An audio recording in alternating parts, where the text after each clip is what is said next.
Buenas, soy Ariana Río Bueno y voy a hacer mi exposición para física. Comenzaremos con el primer término, que es trabajo. Claro, no es trabajo de algún tipo de trabajo o algo así. En física, el trabajo se define como la fuerza aplicada sobre un cuerpo para desplazarlo de un punto a otro. Al aplicar fuerza se libera y se transfiere energía potencial al cuerpo, venciendo una resistencia. Para este se usa esta fórmula.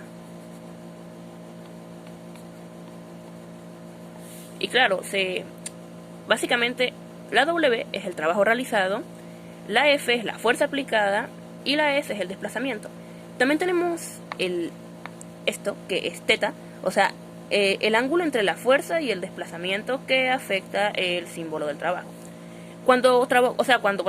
Valga la redundancia, cuando trabajamos con trabajo, usamos de unidad esto que es julio.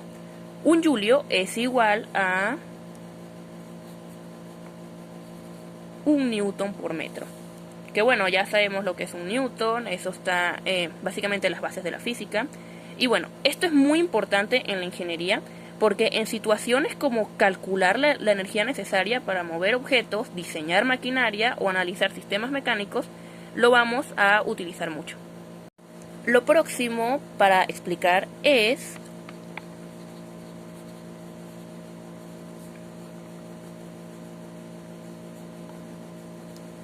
la energía cinética. Que bueno, la energía cinética es aquella energía que un cuerpo o sistema posee debido a su movimiento. O sea, se define como la cantidad de trabajo realizado por todas las fuerzas que actúan sobre un cuerpo con una masa determinada, necesario para acelerarlo desde una velocidad inicial hasta una velocidad final. Las unidades que vamos a utilizar aquí son los joules y la fórmula para calcularlo es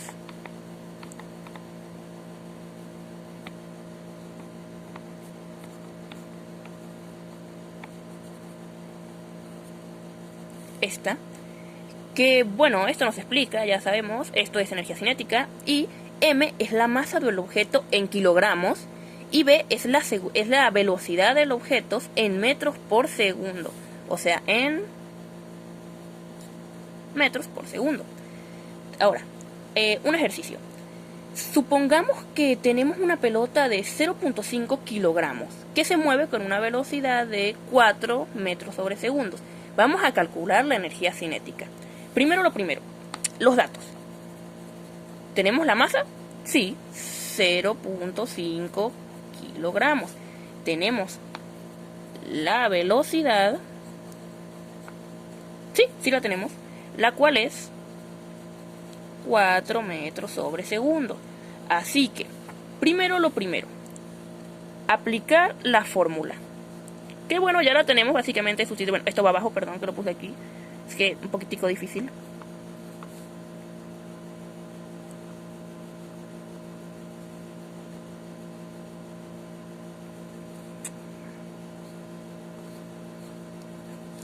Quedaría así.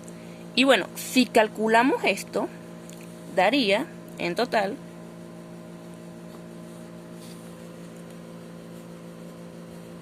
4 joules. Aquí, bueno, ya sabemos 4 por la potencia de 4, 16. Hacemos estos cálculos, da esto. Este sería el resultado final. Entonces, por lo tanto, la energía cinética de la pelota es de 4 joules. Esto se usa mucho en la ingeniería, en muchos campos. Por ejemplo, está el diseño de vehículos, la aerodinámica, la dinámica de máquinas y la ingeniería de materiales. Un ejemplo es, al diseñar un automóvil es crucial considerar la energía cinética para garantizar tanto la seguridad y la eficiencia en el movimiento del vehículo. Seguimos con el siguiente, que es energía potencial, un poco parecido al anterior, pero tiene sus diferencias, obviamente. Bueno, la energía potencial es una forma de energía que un objeto posee debido a su posición en un campo de fuerza. Puede convertirse en energía cinética cuando el objeto se mueve o se libera de su posición. Sus unidades son, igual que la energía cinética, los joules. Hay muchos tipos. Está la gravitatoria, que se relaciona con la posición de un objeto en un campo gravitatorio. Por ejemplo, imagínense un vagón en una montaña rusa. Tiene energía potencial máxima en la posición más alta debido al campo gravitatorio de la Tierra. Está la elástica y está asociada con la elasticidad de la materia. Por ejemplo, un resorte estirado o comprimido tiene energía potencial elástica. Y la química, que almacena la energía en los enlaces químicos de átomos y moléculas. Bueno, un ejercicio para entenderlo mejor.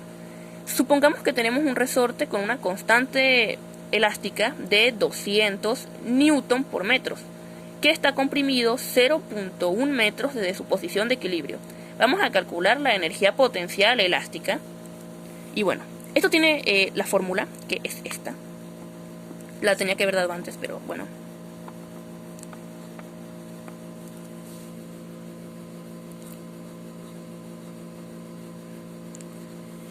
Bueno, aquí ya tenemos los datos, nos los dio el ejercicio, así que lo que hay que hacer es simplemente sustituir.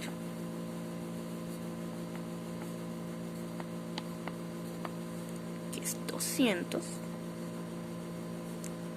por 0,1. Aquí. Luego de hacer estos cálculos, que bueno, yo ya los hice previamente, es un joule. Entonces, la energía potencial elástica del resorte es de 1 joule. Y bueno, en la ingeniería esto también es muy importante porque la energía potencial es relevante para la ingeniería estructural, el diseño de sistemas mecánicos y almacenamiento de energía. Por ejemplo, en la construcción de puentes colgantes se considera la energía potencial gravitatoria para analizar la estabilidad y la seguridad. Siguiente, hablaremos de la relación del trabajo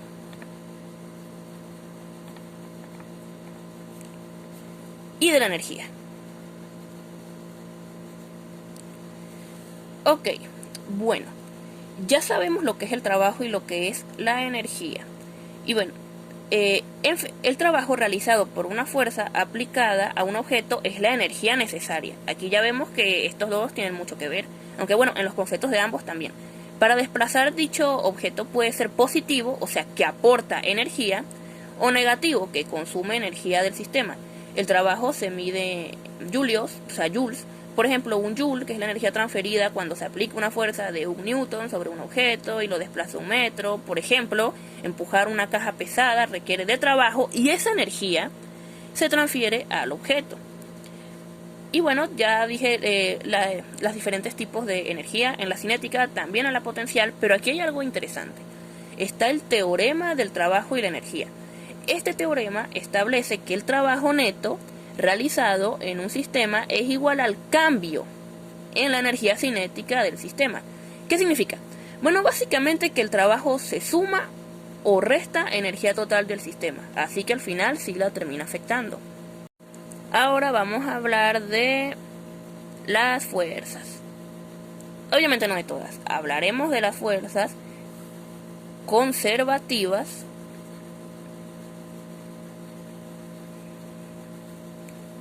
y de las no conservativas, de ambas. Bueno, primero las conservativas. Las fuerzas conservativas, como dice el nombre, conservan la energía mecánica del sistema. Un ejemplo es la fuerza gravitatoria y las fuerzas elásticas, como la del resorte de la que estaba hablando. Y bueno, un concepto también podría ser que una fuerza es conservativa cuando el trabajo realizado, otra vez tocamos el trabajo, realizado sobre un cuerpo depende solo de los puntos inicial y final, independientemente del camino seguido entre ellos. Por ejemplo, la energía potencial, las fuerzas conservativas están relacionadas con la energía potencial. Esta energía se almacena en el sistema debido a la posición o configuración de las partículas. Se mide en joules. Ahora, cuando hablamos de fuerzas no conservativas, básicamente son las fuerzas disipativas. Es lo mismo. Disipan la energía mecánica del sistema. Por ejemplo, está la fricción y la resistencia del aire. Estas fuerzas restan energía al sistema a medida que avanza y esta energía no se puede recuperar. También la unidad es joules. Ahora, si hablamos de las ventajas y de las aplicaciones de las fuerzas conservativas, por ejemplo, es el trabajo realizado por estas fuerzas solo depende de la energía potencial, lo que puede facilitar mucho los cálculos y los análisis. No hay que incluir tantos términos. En la ingeniería, por ejemplo, estas dos fuerzas se usan mucho en el diseño de máquinas y sistemas mecánicos. Por ejemplo, más que todo la conservativa. Porque considerar la energía potencial y las fuerzas conservativas optimizan mucho el rendimiento de diferentes maquinarias, por ejemplo los trenes. También está la eficiencia energética. ¿Por qué? Porque minimiza las pérdidas de energía en sistemas, y esto a veces puede ser un problema, sobre todo si estamos trabajando en un lugar donde la energía es difícil de, ¿cómo les digo?, de recuperar. También está el diseño de estructuras, porque cuando hacemos los distintos cálculos de fuerzas no conservativas y conservativas, esto siempre va en la parte de estabilidad y seguridad. Porque digamos un puente, uno a juro tiene que hacer todos los cálculos, tanto de energía, de trabajo y de fuerza, para saber cuánto resiste. Claro, eso tiene una fórmula, pero además de eso tenemos que tener en cuenta todo esto, igual que la gravedad, porque por un solo error que haya en los cálculos o algo que no se tome en cuenta, bueno, pues todo puede terminar en desastre. Y de eso les quería hablar, de estos términos que en la física son muy interesantes y que en nuestra carrera se usan mucho, independientemente de en qué ingeniería estemos. Así que muchas gracias por su atención.